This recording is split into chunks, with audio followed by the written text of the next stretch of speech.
A partir de la muerte de Almanzor, la pujanza de los musulmanes se debilitará. El califato se fragmentará en pequeños reinos de taifas y los reinos cristianos del norte peninsular reorganizarán sus posiciones. La rápida desintegración del califato de Córdoba culminará el año 1031, cuando los cordobeses proclaman una república islámica asentada en su propia ciudad-estado. A partir de ese momento, ya no habrá un bloque andalusí compacto y otro bloque cristiano dividido, sino que se puede hablar de diversas Españas medievales con diferentes destinos y en continua transformación.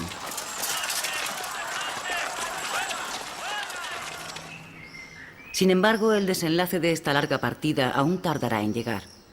Musulmanes y cristianos continuarán enfrentados de manera intermitente por el poder y el territorio. Almanzor, el último gran estadista y guerrero árabe, fue enterrado en los alrededores de Calatañazor. Su gobierno dictatorial puede considerarse como una de las causas que motivaron la guerra civil entre los musulmanes durante los años 1009 y 1031. En aquella época se produjeron conflictos étnicos y sociales provocados por el ascenso social, militar y económico de los mercenarios bereberes y de las tropas eslavas. Además, la usurpación del poder califal por parte del hijo primogénito de Almanzor originó graves problemas de legitimidad dinástica. Las constantes disputas entre jefes bereberes, eslavos o árabes van a favorecer de manera indirecta el afianzamiento de los reinos y condados cristianos. La crisis y posterior desmembración del califato se sitúa al final del gobierno de Hisam III, comenzando un periodo histórico denominado Reinos de Taifas. En menos de 2 años, los musulmanes pasaron de ser árbitros en las disputas con los reinos cristianos a solicitar su apoyo para resolver sus propias luchas internas. El Al-Ándalus del siglo XI estaba gobernado por dinastías de triple procedencia, hispano-musulmana, bereber y eslava, lo que supuso que el Islam andalusí llegara a contar con casi 30 unidades autónomas diferentes.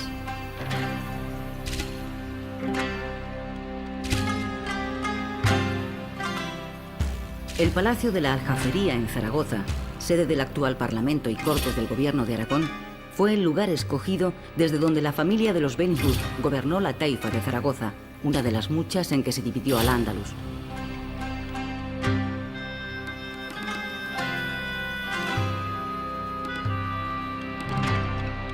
Junto a la Taifa de Zaragoza, la de Badajoz y Toledo conformaron aquella difusa línea fronteriza que separaba a los cristianos de los musulmanes.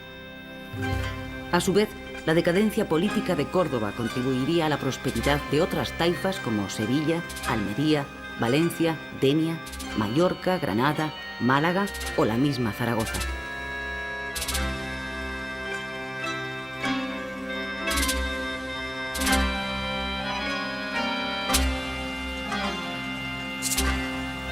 Rivalidades tribales, familiares o simples intereses coyunturales explican la facilidad con que los distintos reinos musulmanes se separan o se unen en este tiempo, pero continuando sus luchas o pactos con los cristianos.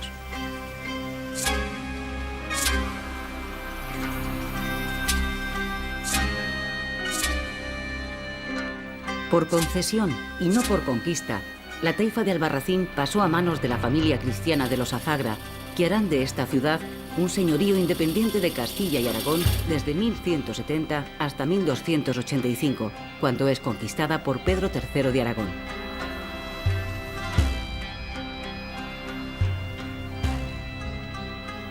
Se trata sin duda de una época de debilidad política y militar, pero paradójicamente de un cierto esplendor económico y cultural en el mundo musulmán. Algo parecido ocurrirá 6 siglos después, en la época de la decadencia del Imperio español y el esplendor cultural del Siglo de Oro.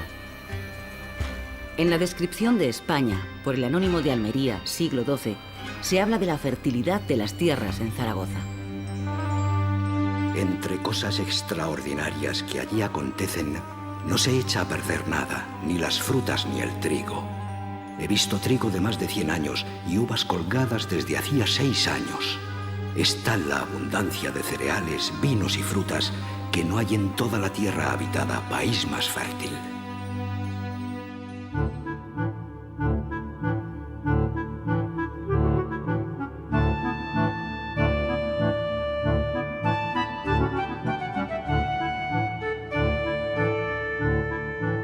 La descomposición del califato de Córdoba actuará de incentivo entre los reinos cristianos del norte, que no esperan más para lanzarse a la ofensiva. El avance hacia el sur de los reinos cristianos, conquistando los territorios en poder del Islam, es lo que se conoce con el nombre de la Reconquista. Los nuevos pobladores ya no solo proceden del norte peninsular, sino que también vienen de más allá de los Pirineos, los llamados francos. A estos se agregarían grupos de mozárabes originarios de Al-Ándalus y de mudéjares musulmanes que se quedaron en las tierras en que vivían, en su mayor parte dedicados a la agricultura. El territorio ocupado durante las campañas de Reconquista puso en manos cristianas extensas superficies de tierra, cuyo cultivo ya no podía realizarse de acuerdo a fórmulas jurídicas aplicadas con anterioridad. La combinación de prosperidad económica y debilidad militar sería aprovechada por los reinos y condados cristianos, lo que les permitió recomponer un sistema tributario por el cual ciertos reinos de taifas pagaban cantidades anuales en oro a cambio de protección y la promesa de no ser atacados.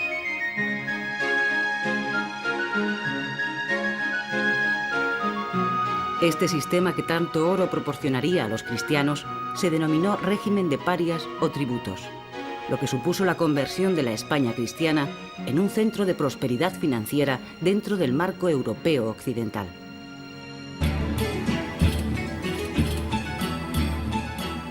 A partir de entonces, las iniciativas militares iban a pasar a manos cristianas, en su afán de avanzar sobre las tierras ocupadas por el Islam.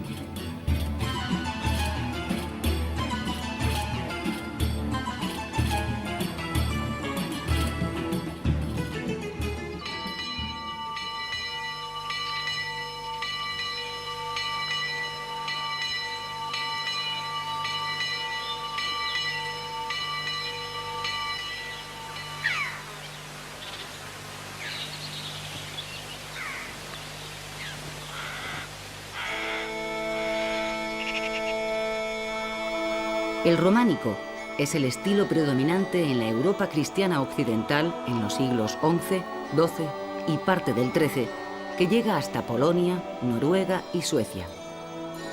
Se caracteriza por el uso del arco de medio punto y la bóveda de medio cañón.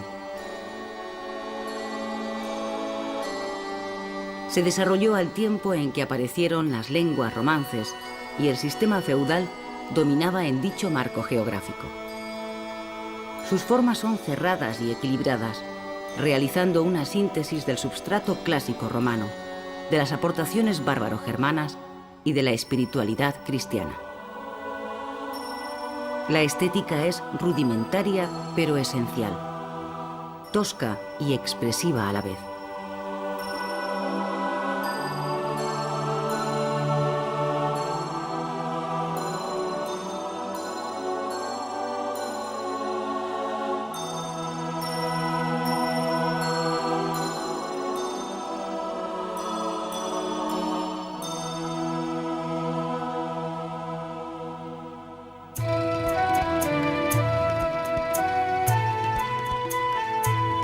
Por otra parte, los musulmanes que se quedaron en las tierras conquistadas por los cristianos recibieron el nombre de mudéjares y, a partir de finales del siglo XV, moriscos. Estos desarrollaron un estilo característico al trabajar como albañiles, decoradores en yeserías y carpinteros en la construcción de iglesias.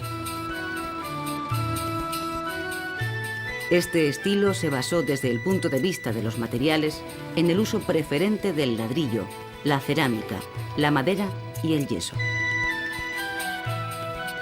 El arte mudéjar, reflejado en decenas de iglesias, constituye todo un símbolo artístico de esa prosperidad que el oro proveniente de las taifas proporcionó a los reinos cristianos.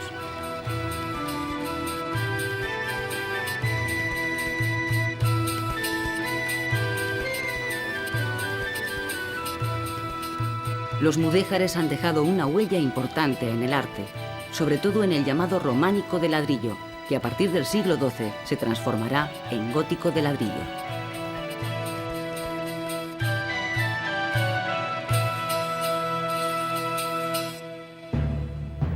Pero las desavenencias no solo existían en el bando musulmán. Desde el momento de la invasión árabe, los territorios cristianos se debatieron entre una fragmentación de tipo cantonalista y algunos intentos aglutinadores. ¿Cuánto hubiera durado realmente la reconquista de haber existido por parte de los reinos cristianos un empeño unitario y decidido?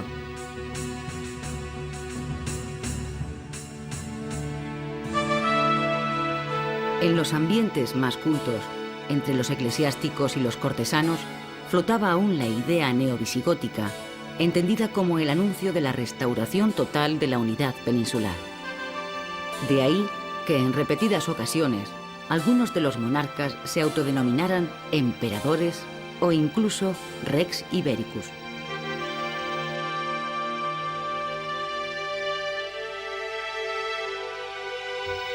Mientras tanto, las nuevas corrientes culturales penetran por el Camino de Santiago a través de los monjes cluniacenses.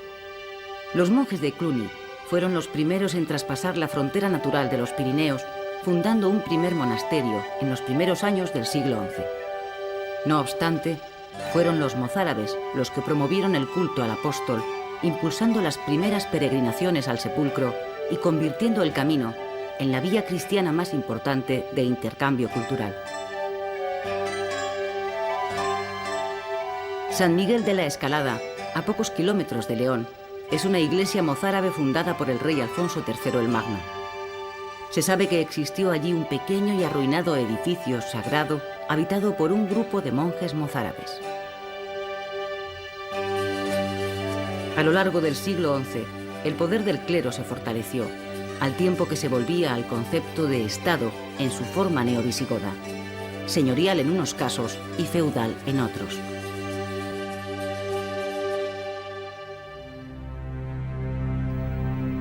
Por su especial situación estratégica, el área del Valle del Ebro fue siempre una zona de constantes enfrentamientos entre Castilla, Navarra y Aragón.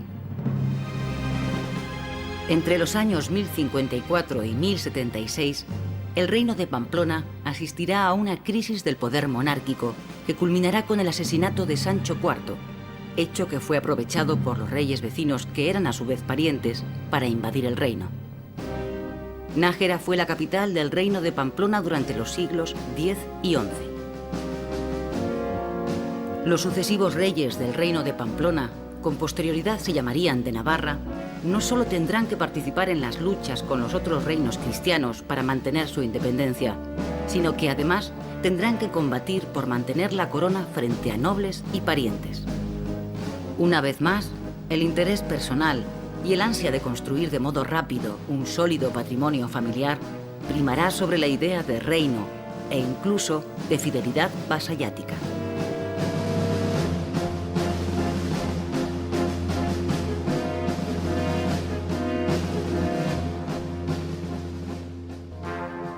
En el año 1076, Pamplona deja de existir como reino independiente al quedar unido a Aragón. No volverá a tener la consideración de reino hasta el año 1134, ya como reino de Navarra.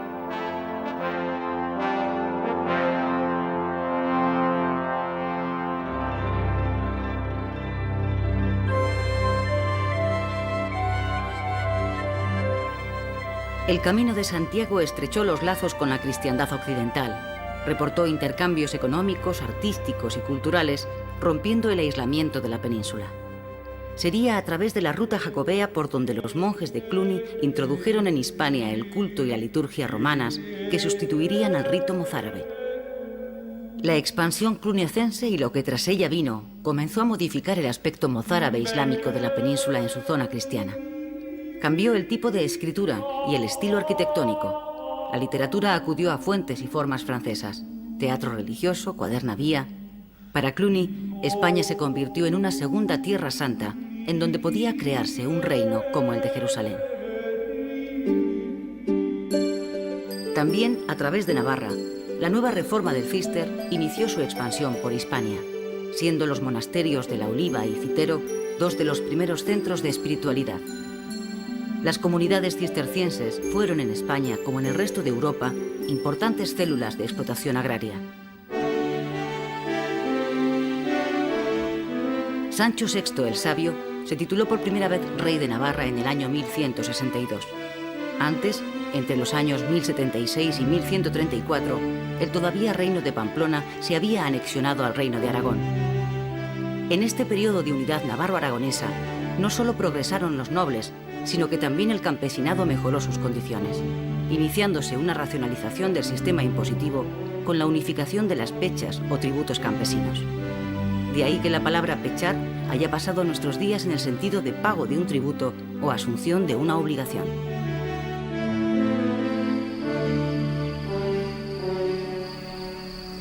El Camino de Santiago atrajo nuevos pobladores, conocidos como francos. Estos lograron un nuevo estatuto legal para sus actividades y para garantizar su seguridad, los monarcas otorgaron fueros en donde se fijaban sus principales derechos, lo que permitió el desarrollo de los núcleos urbanos. El primer texto de este tipo fue el Fuero de Jaca. Luego se copiaron los fueros de Estella y Pamplona. Por otra parte, el desarrollo urbano trajo la aparición de comunidades judías que se instalaron como apéndices de los burgos francos. Merece destacarse la figura de Benjamín de Tudela, el judío más conocido durante el siglo XII hispánico. Viajero, escritor, mercader y autor del Libro de los Viajes.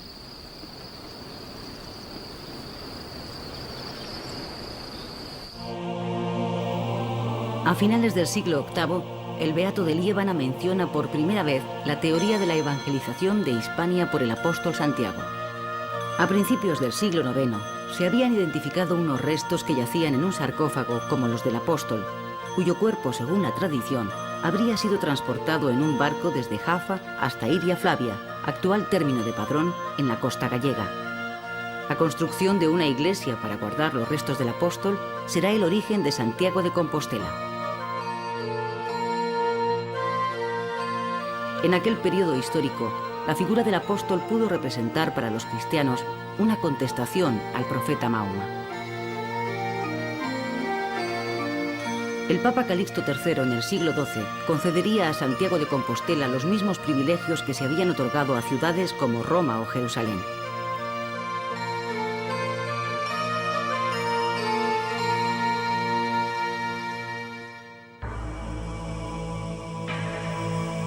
La sociedad medieval occidental se distribuye en torno a una división tripartita piramidal. Los que rezan, los oradores, los que la defienden, los guerreros o bellatores, y los que la sostienen con su trabajo, los laboratores. Entre comienzos del siglo XI y finales del XIII han de tenerse en cuenta dos etapas. La primera sería la adquisición de un espacio físico sobre el que se estructura esta nueva sociedad, la Reconquista. Y la segunda correspondería al asentamiento de unos hombres que han de aprovechar este nuevo espacio, la repoblación. Como consecuencia, aparecerán nuevas normas de convivencia política basadas en la costumbre y en los principios del derecho romano. Los pobladores de los distintos reinos peninsulares procederán a la explotación de este nuevo territorio en esencia rural que de forma progresiva se irá señorializando. Sus habitantes, enmarcados en las dos células elementales de la parroquia y el señorío, comenzarán a experimentar la influencia de las nacientes ciudades. Desde estas nuevas ciudades no solo llegarán las novedades materiales del comercio y la artesanía, sino también nuevas influencias intelectuales que a través de sus realizaciones literarias logrará la individualidad de los idiomas peninsulares, lo que producirá una vinculación cada vez más estrecha entre la cultura hispánica y el resto de Europa. Entretanto, los diversos núcleos de resistencia del Islam se conformaban con la mera supervivencia. Al mismo tiempo, se empezaba a perpetuar el dominio de la minoría nobiliar. El libre y amplio ejercicio de la autoridad por parte de la nobleza, amparada en inmunidades y exenciones, y la fidelidad de sus miembros ligados por lazos de vasallaje al monarca o al conde, oscurecieron en más de una ocasión la noción de reino. La Iglesia verá fortalecida su posición doctrinal, consolidándose su jerarquía a través de la creación de obispados y parroquias. Sería la Iglesia debido a las circunstancias socioeconómicas de la época, quien monopolizó la cultura, por ser la única institución capaz de ello.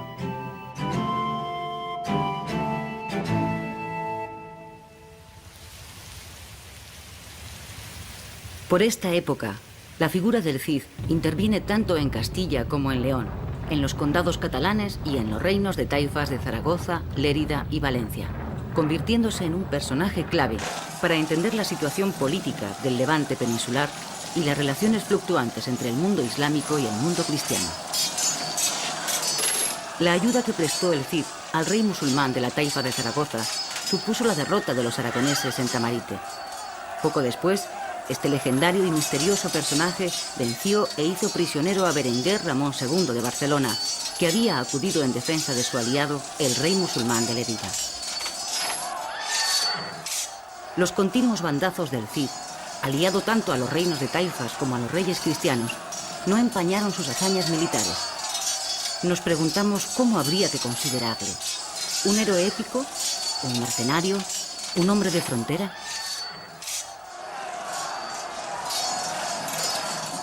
La obra maestra de la épica castellana de esta época, el poema o cantar de Mío Cid, narra la leyenda del Cid campeador. Se trata del más antiguo cantar de gesta castellano de todos los que se conservan. El poema versa sobre el destierro del héroe a tierra musulmana por orden del rey Alfonso VI y cómo el protagonista consigue restaurar su honra y su relación con el rey. El cantar termina felizmente, no solo con la restauración de la honra del héroe, sino con su ensalzamiento definitivo.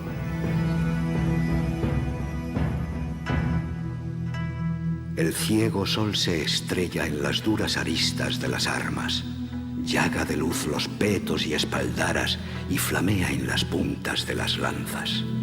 El ciego sol, la sed y la fatiga, por la terrible estepa castellana, al destierro con 12 de los suyos, polvo, sudor y hierro, el Cid cabalga.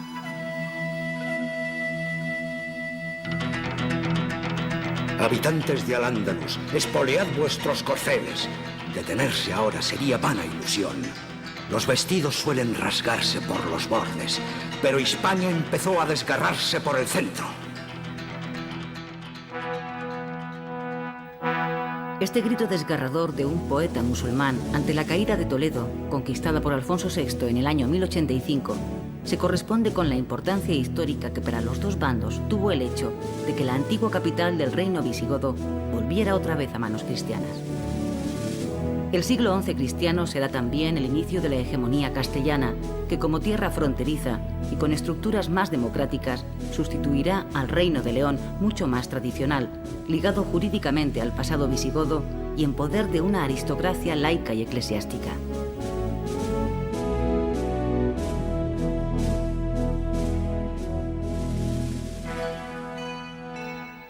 La fragmentación de Al-Ándalus había coincidido con la nueva unión del Condado de Castilla con el Reino de León por Fernando I, padre de Alfonso VI, el cual aglutinó una gran fuerza militar y política suficiente para derrotar a los ya divididos reinos de taifas. Este rey, Fernando I, se había casado con una hermana de Bermudo III de León, que a la muerte de este hizo valer los derechos sucesorios de su mujer al trono, proclamándose también rey de León y Galicia, siendo ungido como tal en la iglesia de Santa María de León. La Basílica de San Isidoro de León se levanta en un lugar donde antes se alzaban otras iglesias. La última de ellas fue edificada por Fernando I para albergar las reliquias de San Isidoro de Sevilla. Su interior aún respira aquel ambiente medieval. La penumbra, la solidez de los pilares y las tallas transportan al visitante a un mundo casi olvidado.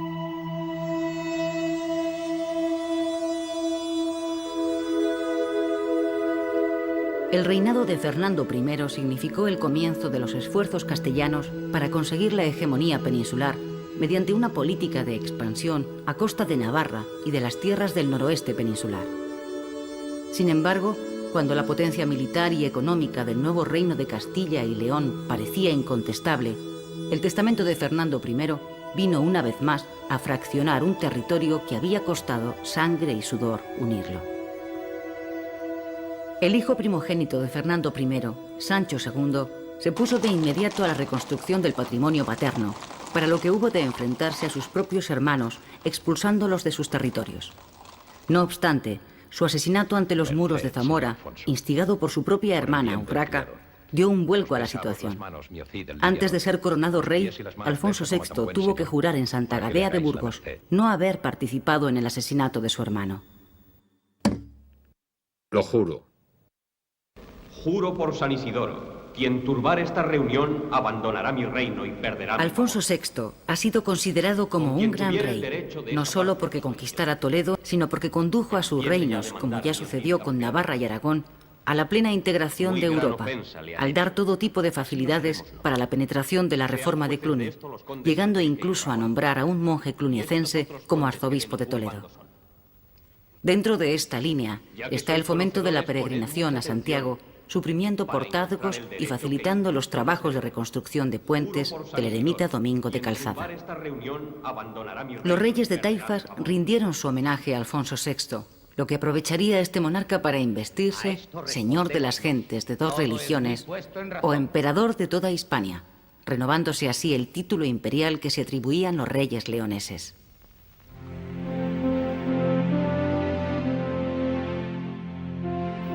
Con la toma de Toledo se inició la repoblación de antiguas ciudades como Salamanca, Ávila, Medina, Olmedo o Segovia, a la vez que se afianzó la frontera del Tajo con la conquista de varias plazas. En aquella época, de nada servía una victoria militar si no iba acompañada de una repoblación que asegurara las tierras conquistadas.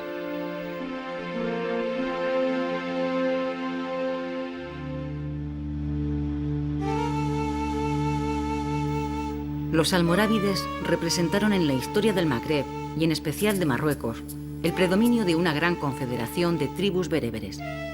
Eran pueblos ganaderos que vivían en el Sáhara Occidental, que debido a su rigor islámico, se concentraron en torno a un convento fortaleza al norte del río Senegal.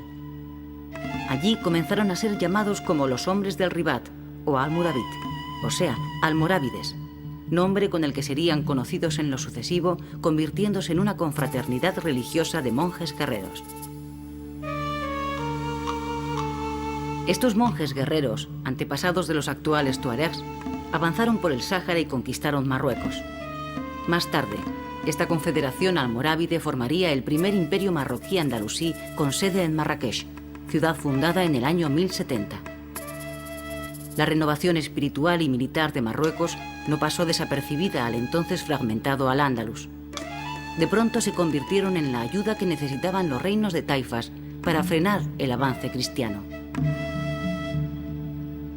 En las memorias de Abd Alá, último rey de la dinastía Zirí de Granada, se lee: Era la época en que el rey cristiano, tras tomar Toledo, se lanzaba sobre toda la península y después de haber dicho que se daba por contento con que le pagáramos tributo, nos trataba con poca benignidad. Lo que quería era apoderarse de nuestras capitales. Pero lo mismo que había dominado Toledo por la progresiva debilidad de su soberano, así pretendía hacer con los demás territorios. Los almorávides y sus aliados peninsulares derrotaron en el año 1086 a Alfonso VI en Sagrajas, tan solo un año después de la caída de Toledo. La derrota cristiana fue pavorosa y Alfonso VI tuvo que huir, herido en un muslo por la guardia negra del caudillo árabe Yusuf ibn Tashufin. Los almuédanos tocaron al día siguiente a oración, escalando los muros sobre el montón de cabezas cristianas allí apiladas por orden del jefe almorávide. A pesar de su superioridad militar en el campo de batalla, los almorávides demostraron su incapacidad para dominar las zonas hasta entonces en poder cristiano, ya que estos siguieron con la política de repoblar las tierras abandonadas con la ayuda de mozárabes emigrados de Al-Ándalus. Después de la derrota de Sagrajas, hubo un intento secesionista de Galicia, donde el obispo de Compostela, Diego Peláez, era depuesto acusado de estar en tratos con Guillermo el Conquistador para entregarle Galicia. En poco más de 20 años, casi todas las taifas peninsulares fueron cayendo bajo el control almorávide. Al-Ándalus había pasado a formar parte del imperio almorávide, que tenía su centro político en el noroeste de África. Sin embargo, la situación territorial en la península no había variado sustancialmente, y los reinos cristianos, si bien habían sido frenados en su avance inicial, mantenían en la práctica la totalidad de sus territorios. El Alto Aragón de principios del siglo XI pasará de golpe de simple condado a territorio gobernado hereditariamente por los monarcas pamploneses. Poco después se convertirá en reino a partir del año 1035, teniendo como primer soberano a Ramiro I, hijo de Sancho III el Mayor de Navarra, que no solo reinó en Aragón, sino que anexionó un amplio territorio ubicado en los Pirineos, que incluía a Sobrarbe y Ribagorza.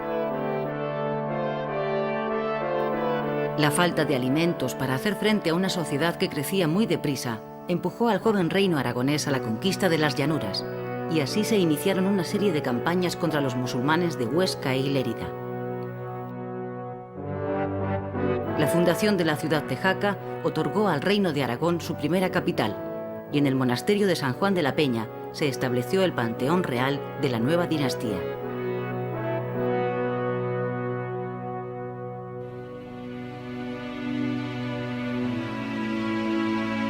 Fue precisamente en este lugar, en el año 1071, donde se aceptó de manera oficial el rito romano, dando paso a la europeización del reino.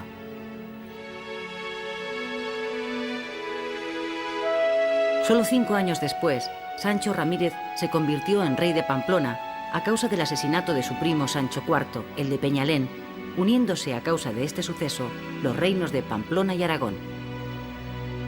En el Real Monasterio de San Juan de la Peña, en Jaca, Huesca, se encuentra el monasterio bajo o románico, que fue edificado aprovechando una gran cavidad rocosa que se convierte en techo de algunas estancias, entre las cuales está el claustro del siglo XII, en cuyos capiteles se narra la historia de Adán y la vida de Jesús.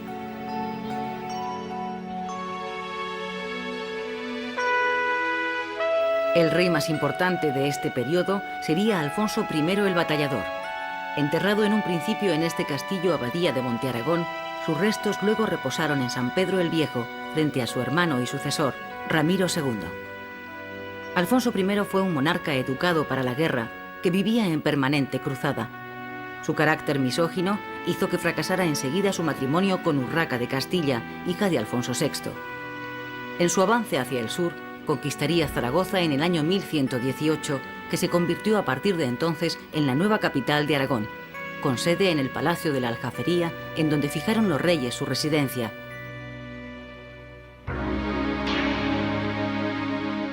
La falta de herederos directos hizo que Alfonso I, en su testamento, dejase su reino a 3 órdenes militares: a la Orden del Temple, a la del Santo Sepulcro y a la del Hospital de San Juan de Jerusalén, lo que ocasionó el rechazo inmediato de la nobleza aragonesa.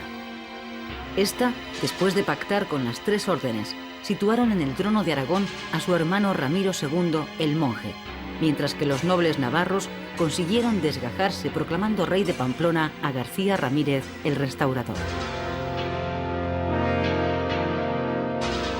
En el sur de las estribaciones de la Sierra de Loarre se encuentra el castillo-fortaleza más antiguo de España, el castillo románico de Loarre, construido en el siglo XI.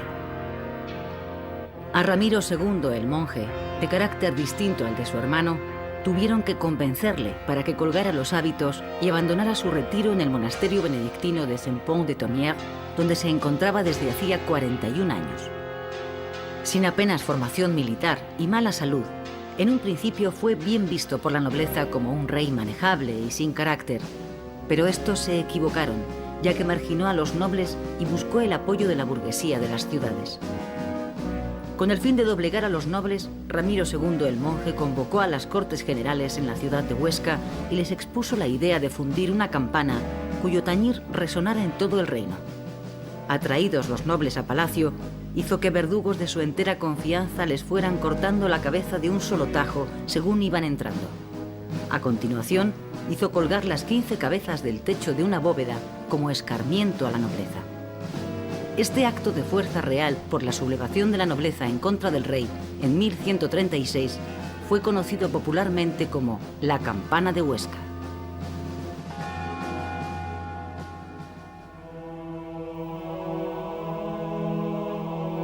Ramiro II el monje pronto cedió la gobernación de su reino a su yerno Ramón Berenguer IV, retirándose de nuevo a la vida conventual al monasterio de San Pedro el Viejo, donde murió y está enterrado en la capilla de San Bartolomé de este monasterio. La única hija de Ramiro II el monje, Petronila, fue desposada a los 2 años de edad en 1137 con Ramón Berenguer IV, conde de Barcelona, que a partir de entonces ejerció como príncipe de Aragón, aunque la boda real no tuvo lugar hasta el 1150 en Lérida. Los descendientes del conde de Barcelona, a partir de entonces, ostentarían el título real de Aragón, compartiendo los títulos de reyes y condes. El primero les proporcionaba la soberanía plena, mientras que el segundo les situaba al frente de la pirámide feudal catalana, aún dependiente, en teoría, de la monarquía francesa.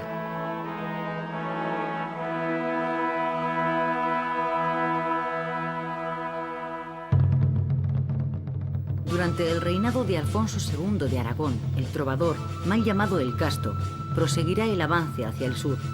Daroca, Teruel y el señorío de Albarracín serán desde entonces los defensores de la frontera, organizándose las famosas cabalgadas en tierras islámicas a cargo de hombres de frontera de muy distinta procedencia, conocidos por almogávares.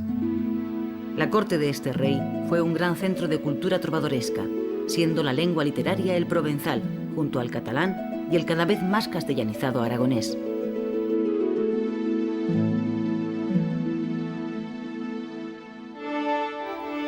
Durante el gobierno del conde de Barcelona, Ramón Berenguer I, se inició una restauración paulatina de los poderes públicos, tan debilitados por la implantación del feudalismo.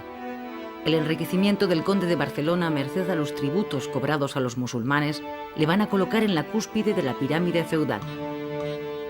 Es durante esta época cuando se gestó un nuevo y verdadero estado feudal, fruto del cual sería la redacción de los primeros usachos, usos de Barcelona, que durante el resto de la Edad Media serían la base de la nueva legislación de Cataluña que sustituiría a las antiguas leyes visigóticas.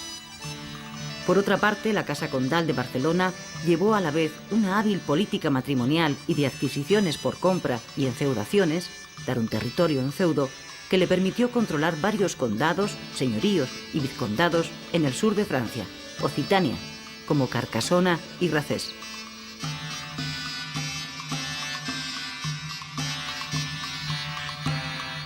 El arte románico catalán, gracias a aportaciones externas, lombardas y provenzales, se renovó transformando los elementos precedentes. El conjunto de monumentos conservados en Cataluña manifiesta la intensa actividad constructiva durante esta época.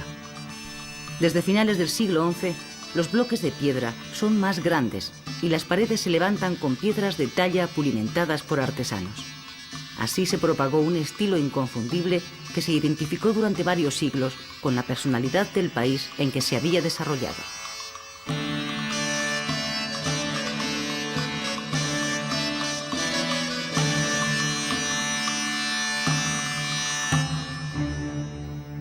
Pero igual que estaba sucediendo en el resto de los territorios peninsulares, los condes de Barcelona no escaparon a las luchas fratricidas entre miembros de una misma familia. Así, durante el gobierno compartido entre los hermanos Berenguer Ramón II y Ramón Berenguer II, el primero conspiró para que asesinaran a su hermano Ramón Berenguer II, conocido como Cap d'Estoppes, cabeza de estopa, por su pelo rojizo. Con el nuevo gobierno del conde Ramón Berenguer III se inicia el verdadero despegue de lo que más tarde será Cataluña a lo largo de los siglos XII y XIII. El condado de Barcelona será el principal dentro de una amplia área que tiene a los Pirineos como eje vertebrador. Poco a poco dicho conde irá incorporando a su patrimonio los condados de Besalú, Cerdaña, al tiempo que se restaurará la sede metropolitana de Tarragona. Ramón Berenguer III, aliado con los pisanos, se lanzó a la conquista de Mallorca, que luego no pudo mantenerse.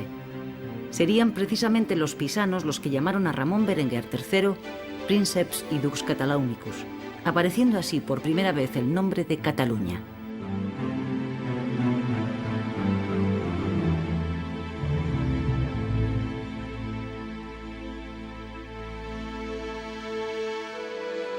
La tupida red de intereses familiares irá conformando las diferentes casas reinantes.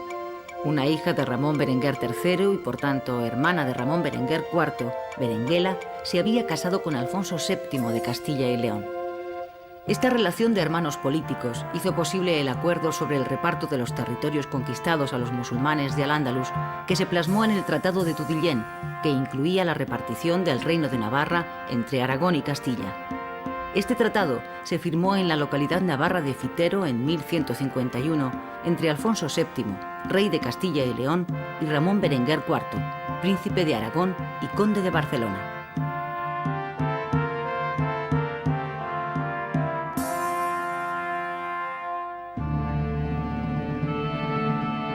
El ocaso de los almorávides a mediados del siglo XII permitió a Alfonso VII, nieto de Alfonso VI, rey de Castilla y León, tomar de nuevo la iniciativa militar contra los musulmanes, quien en colaboración con su cuñado Ramón Berenguer IV conquistará la ciudad de Almería, que durante 10 años estaría en poder cristiano.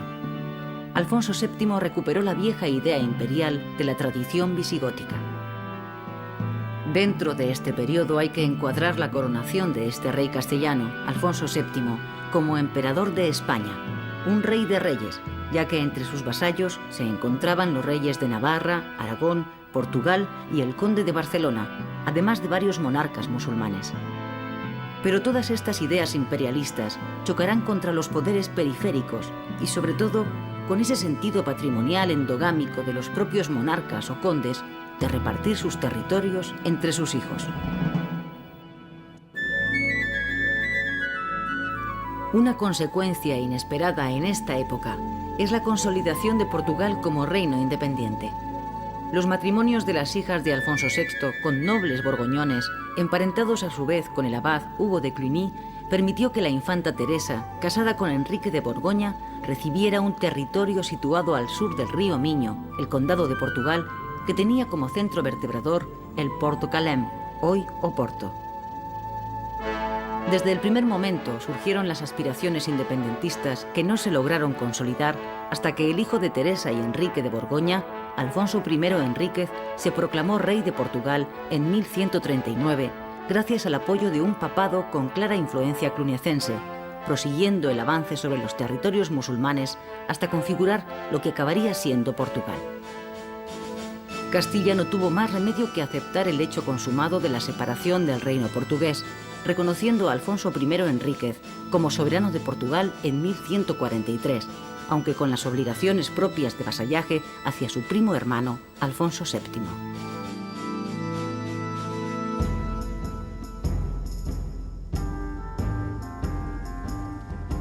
Las reformas del Papa Gregorio VII intentaron unificar y ordenar a la Iglesia, situando al obispo de Roma en la cúspide de la jerarquía político-religiosa del mundo cristiano occidental. Desde esta nueva perspectiva, el pontífice emerge como un poder fáctico a partir del llamamiento a una cruzada en el año 1095 para liberar los santos lugares de Palestina. En la segunda mitad del siglo XII, a imitación de las órdenes militares del Temple y del Hospital de San Juan de Jerusalén, se fundaron en la península ibérica diversas órdenes militares en los territorios cristianos.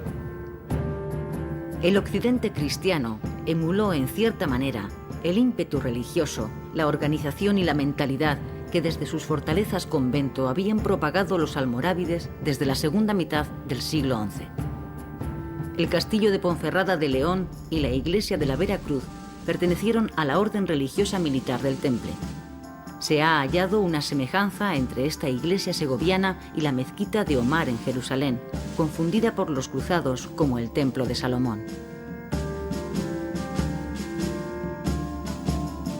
El curso medio del Tajo fue el espacio más vulnerable a los ataques musulmanes, lo que explicará el nacimiento en dicha área de las órdenes militares hispanas a imitación de las del Temple y del Hospital.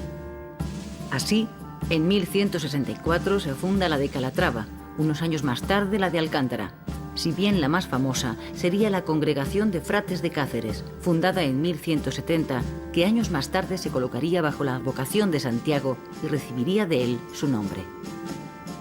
Las primeras órdenes militares hispánicas estaban formadas por monjes, clérigos y seglares, los cuales hacían vida en común, tenían voto de obediencia y de lucha contra los infieles.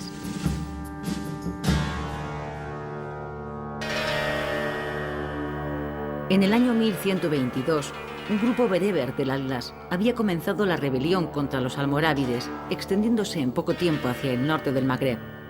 Este grupo rebelde llamado Almohade, el monoteísta, que basaba su reforma del dogma islámico en la unicidad de Dios, aprovechó las primeras derrotas sufridas por los almorávides en Al-Ándalus para consolidar sus posiciones, llegando a conquistar Marrakech y poniendo así fin al imperio almorávide. Su capital la instalaron los almohades en la ciudad de Tin Malal. El ocaso de los almorávides no se produjo de manera exclusiva por factores externos, sino que su implantación en Al-Ándalus tuvo un carácter militar, y el fanatismo religioso del que hicieron gala contribuyó a desintegrar aún más esta sociedad tan heterogénea.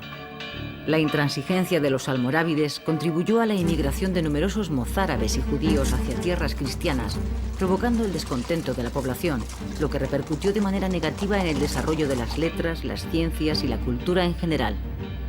Al-Ándalus revivió a mediados del siglo XII una situación de anarquía similar a la que disolvió el califato de Córdoba.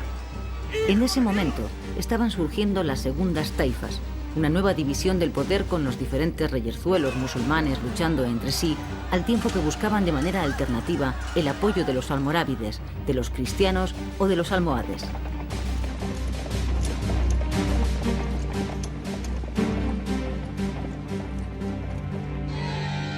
El gran triunfo almohade sobre los cristianos fue la batalla de Alarcos en el año 1195, en la que fue derrotado Alfonso VIII de Castilla, justo en estas ruinas que hoy constituyen un conjunto arqueológico de indudable valor.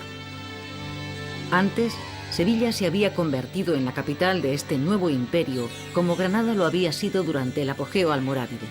Aunque hubo fuertes resistencias a su expansión, como lo demuestra el llamado Rey Lobo de Murcia, el cual, apoyado por los cristianos, logró mantenerse al frente de sus dominios en el Levante hasta su muerte.